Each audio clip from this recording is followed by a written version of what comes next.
कथा आती है कि एक बार नारद जी और गरुड़ जी दोनों को अपने ऊपर अभिमान हो गया कि हमसे बड़ा कोई भक्त नहीं है।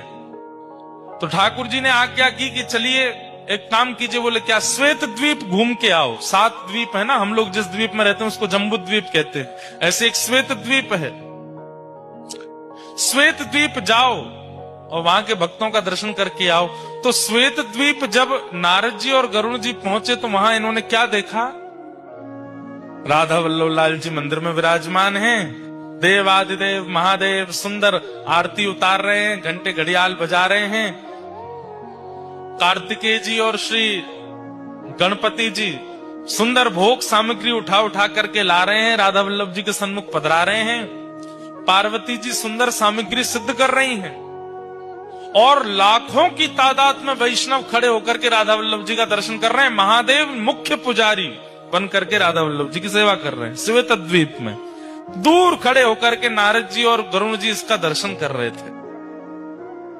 जैसे ही आरती पूरी हुई, आरती के बाद कपाट बंद हुए। कपाट बंद होते ही जितने दर्शनार्थी थे सब मूर्छित होकर गिर पड़े।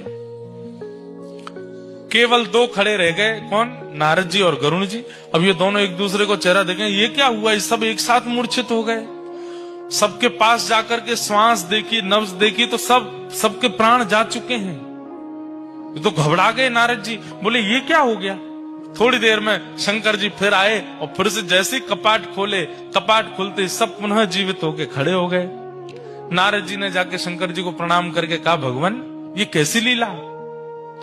बोले भैया किसी के प्राण अन्न में बसते हैं, किसी के धन में बसते हैं, किसी की वायु में बसते हैं, किसी के जल में बसते हैं। श्वेत द्वीप के दर्शनार्थियों के प्राण राधा वल्लभ जी में बसते हैं। जब राधा वल्लभ जी सामने होते हैं तो ये जीवित रहते हैं और जैसे ही राधा वल्लभ जी के दर्शन अनवसर होते हैं इनके प्राण निकल जाते हैं।